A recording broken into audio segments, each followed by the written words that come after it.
Congressional Democrats are now calling for President Trump's removal from office following his extreme threats against Iran. They say the ceasefire isn't enough and are calling for Congress to rein in the Trump administration. Well, a 2-week ceasefire is insufficient. We need a permanent end to Donald Trump's reckless war of choice. House Democrats have demanded that Speaker Mike Johnson immediately reconvene the House back into session so we can move a war powers. Ladies and gentlemen. Yesterday, more than 70 lawmakers in separate posts on social media suggested the president's cabinet must invoke the 25th Amendment and admit he's unfit for office. Congress should pass impeachment articles and vote to convict him, or both. During his first term, he was impeached twice and acquitted. Hey everyone, John here. So what just happened, guys? Congress is demanding Trump resign or face impeachment within hours over allegations he authorized military drone strikes without notifying Congress at all. A direct bypass of a co-equal branch of government. Regardless of politics, the precedent is the terrifying part. Any power a president seizes doesn't disappear when they leave office. The next person in that chair inherits it too. I can already hear the collective groan from half the country. The weary skepticism that says, here we go again, just another day of the left hyperventilating. I get that instinct. We've been desensitized by years of chaotic headlines and broken norms. But if you tune this out, if you file this away as mere partisan noise, you are missing the single most terrifying inflection point of this entire administration. And earlier I asked our correspondent Misha Komodowski in Washington what he had heard from his sources about this attack. Well, the U.S. military is planning several days of attacks on Iran. That's what our sources confirmed to DW, and this plan includes a series of escalating strikes with pauses to basically assess the damage. President Donald Trump, as we just saw, posted a video in the middle of the night shortly after the operation began, saying that the U.S. forces were carrying out a massive and ongoing operation targeting Iran's military. The U.S. Department of Defense says that this joint U.S.-Israeli campaign is called Operation Epic Fury. It follows last year's strikes on Iran nuclear facilities, codenamed as Operation Midnight Hammer. And this isn't a debate about a rude tweet or a personal feud. This is about the raw, unrestrained power of life and death. And this is about a commander-in-chief looking at the constitutional requirement to consult Congress and deciding, no, I don't think I will. It's the kind of unilateral action that the founding fathers spilled blood to prevent. So we need to strip away the talking points, ignore the cable news chyrons, and look directly at the smoking wreckage of this situation. We're going to unravel exactly what military action went down, why the Capitol is in such a state of meltdown, the razor-thin legal tightrope that just snapped, and the terrifying portal this opens up for every future occupant of the White House. Because make no mistake, this is bigger than one man. This is a wrecking ball swung directly at the architecture of the Republic. The strikes come just one day after indirect nuclear talks between Washington and Tehran. Iran's foreign minister said a deal was within reach, it was nearing, but President Trump said recently that he was not happy with the results and with the progress related to these talks. They don't want to say the key words. He said, we're not going to have a nuclear weapon, something that he mentioned even during his State of the Union address in the foreign policy section. And I got to say that the president had been weighing this possible military strike for a few weeks. He said on February 19th that he would take from 10 to 15 days to decide on this strike, but it's a contrast that we see here for a president who came into office, back into office, criticizing decades of U.S. Foreign entanglement, something that he called this very way.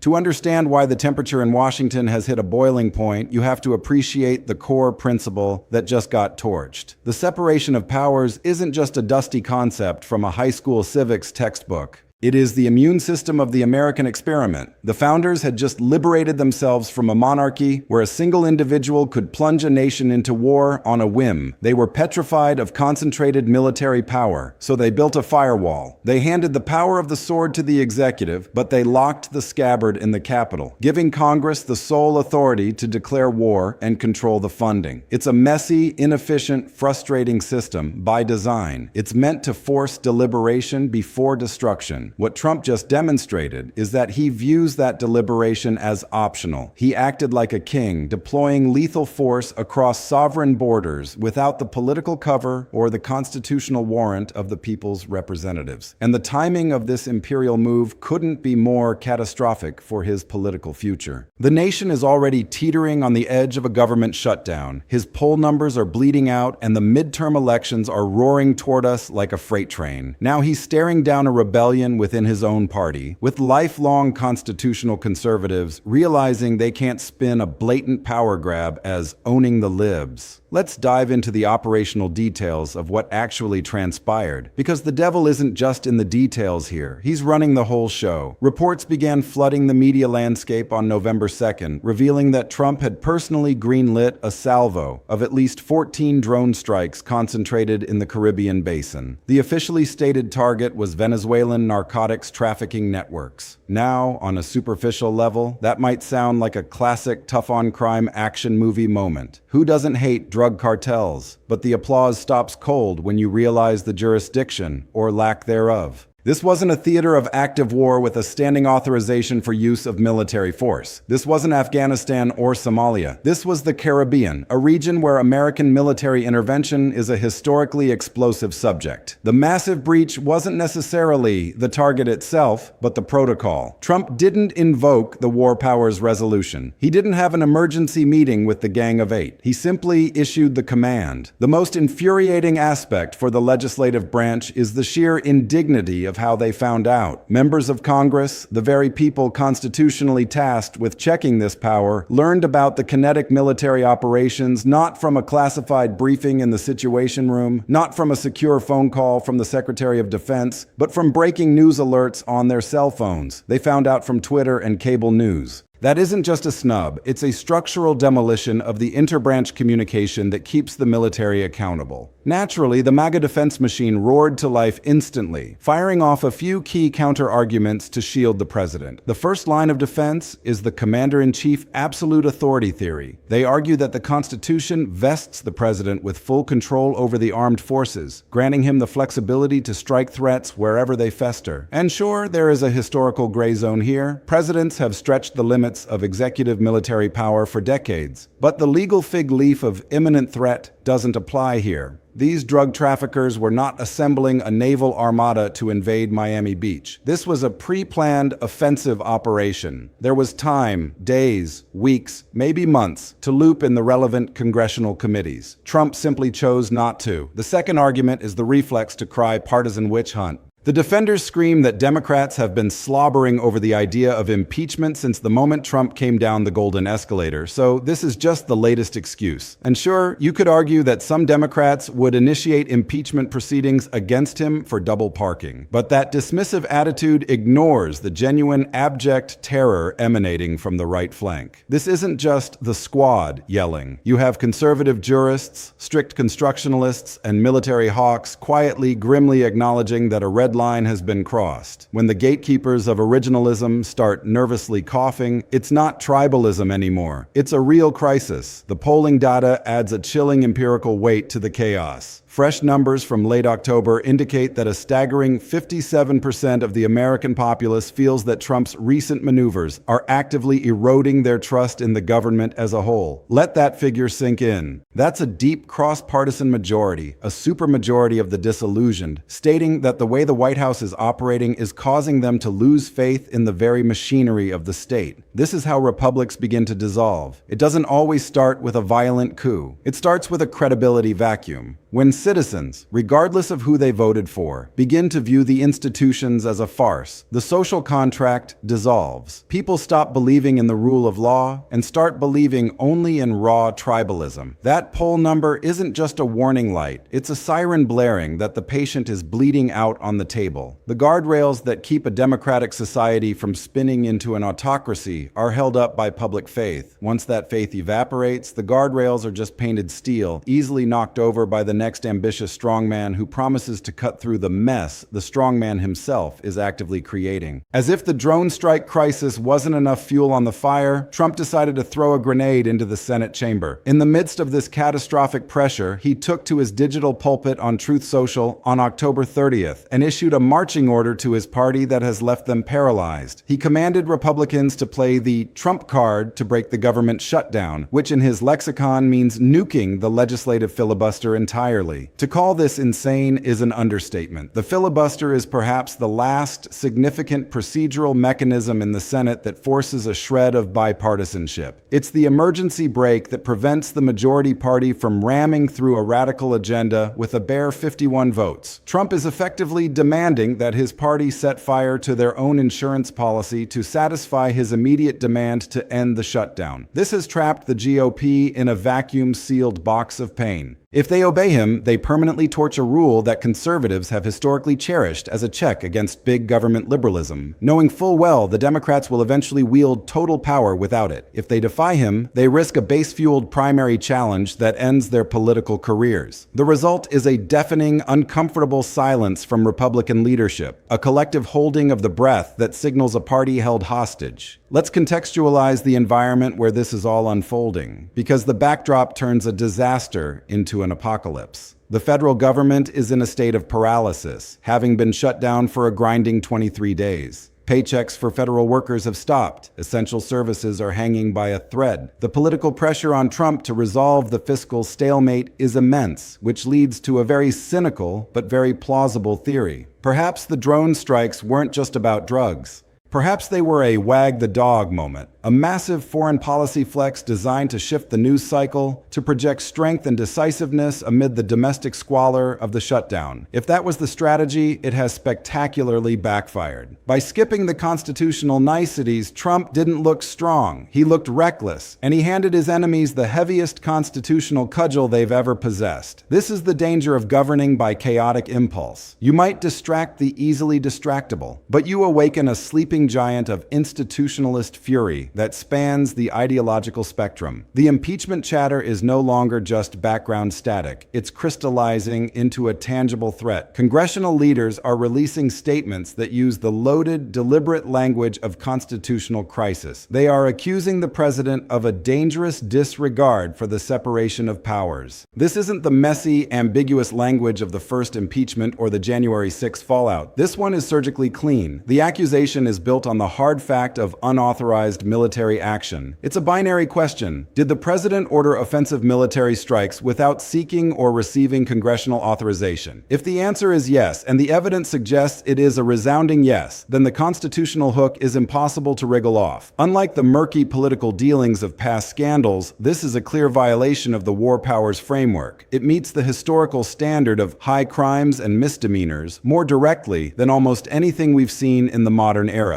It's an act that spits directly in the face of Article 1 of the Constitution, the article that the founders intentionally put first for a reason. While the math in the Senate almost certainly still protects him from actual removal, convicting a president requires a supermajority that is simply unreachable in this hyper-polarized landscape. The historical stain of a third impeachment trial is a legacy of infamy no spin doctor can ever wash clean. We can't afford to ignore the geopolitical shockwaves that are radiating out from this decision. The United States, whether we like it or not, serves as the global benchmark for liberal democratic order. When the American president starts treating international borders as suggestions and congressional authorization as a trivial formality, the rest of the world calibrates their behavior accordingly. Our allies are watching with deep existential horror. They wonder if mutual defense treaties are worth the paper they're written on, if the U.S. executive can go off the reservation without any transparent deliberative process. Can they trust a security guarantee from a White House that doesn't even trust its own legislative branch? Meanwhile, our adversaries are taking meticulous notes. They are watching a president bypass his own nation's laws to bomb a country, and they are using this as propaganda and legal precedent to justify their own regional aggressions. When we erode the international norms against unilateral military action, we issue a hunting license to every dictator with a helicopter and a missile battery. This chaos in foreign policy presidency doesn't just damage our reputation, it escalates the risk of miscalculation and creates a fundamentally more violent world. Let's drill down into the specific legal architecture that Trump is accused of shattering, because it makes the defenses from the MAGA camp absolutely implode under scrutiny. The War Powers Resolution of 1973 is the statutory stopwatch that Congress built to rein in the imperial presidency after the nightmares of Vietnam. It draws a very specific box around the president's ability to introduce armed forces into hostilities. There are only 3 tiny doors he can walk through.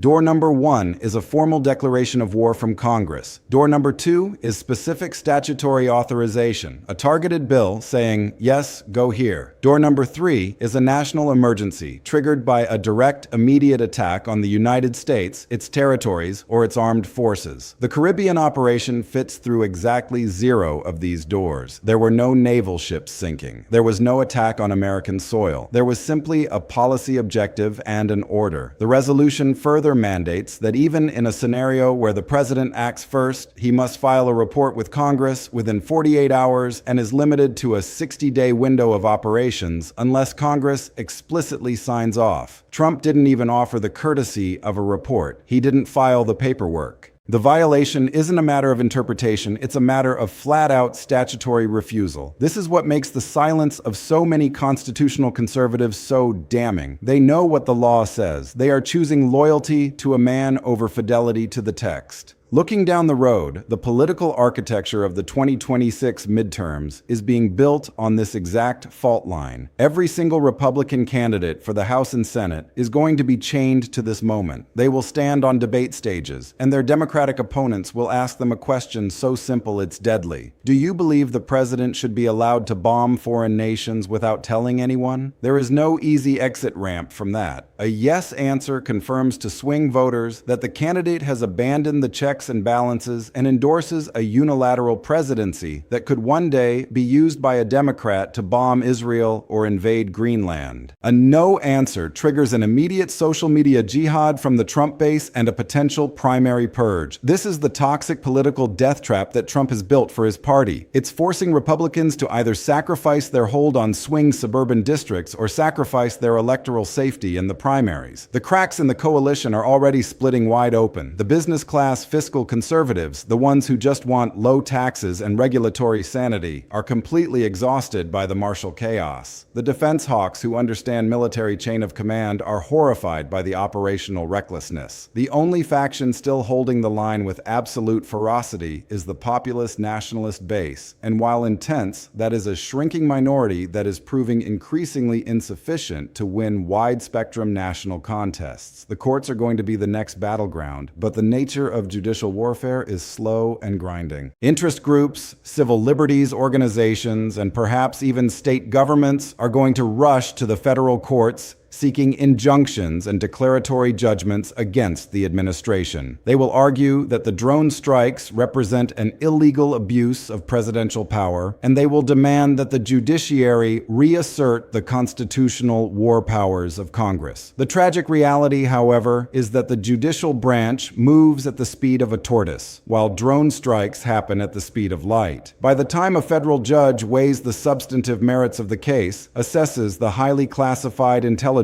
claims, and issues an opinion, we will probably have cycled through 3 more national crises. But the litigation matters monumentally for the historical and legal record. Supreme Court briefs and appellate rulings from this era will define the boundaries of executive power for the next century. This is the quiet, slow-motion battle that few pay attention to, but that ultimately shapes the presidency far more than any tweet ever does. The deeper sickness here, the one that should truly terrify us, is the erosion of public trust that the polling exposed. That 57% figure of distrust isn't just a reaction to Trump, it's a metaphysical crisis for the American identity. Democracy is a faith-based initiative. It relies on the collective fiction that a scrap of paper, a ballot, and a set of old rules can actually constrain the powerful. When people stop believing that, they either retreat into apathy or gravitate toward the violent certainties of authoritarianism. Every time a scandal hits and the system fails to deliver accountability, that faith dies a little more. The cynical game of, let's just wait for the next news cycle, is slowly killing the host.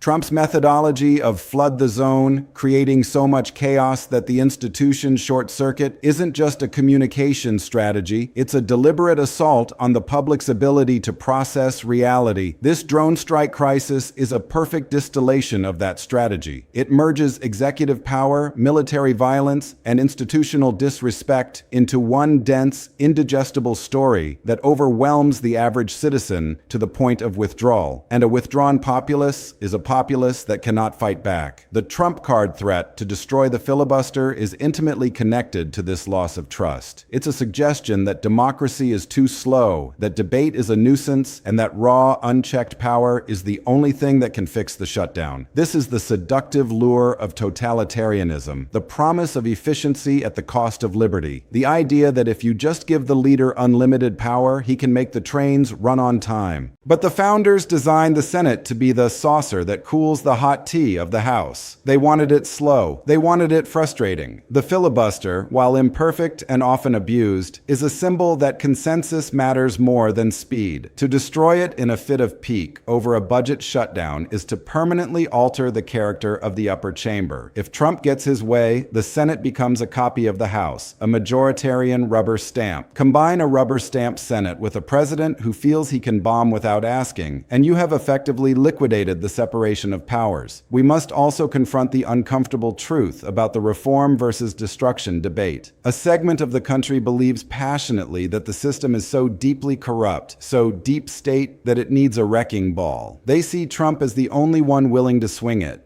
But there is a critical distinction between a reformer who labors to change the law through the established, legitimate process, and a destroyer who simply ignores the law when it's inconvenient. A reformer builds a coalition to amend the War Powers Resolution. A destroyer just fires the missiles and dares the Congress to stop him. What Trump is practicing is not reform, it's executive lawlessness. And the danger of lawlessness is that it isn't partisan. Once you release that poison into the water supply, everyone can drink it. The strong leader you empower to destroy your enemies today will be the tyrant who destroys you tomorrow. The size and scope of presidential war powers are now dangerously untethered. We are living in a moment where the institution is being permanently warped to fit the caprices of one individual, and the reverberations of that warping will alter the presidency for your children and grandchildren. So as the ultimatum hangs in the air, as the demands for resignation or impeachment fill the Capitol rotunda, we are left in a state of dreadful suspense. We know there will likely be no arrest, no perp walk, and probably no removal. The tribal lines are too rigidly fixed. The political infrastructure is too polarized to deliver the constitutional catharsis of a forced removal. But to believe that means this doesn't matter is to be dangerously naive. We are watching the calcification of a new, darker standard for the Oval Office. The historical tome of acceptable presidential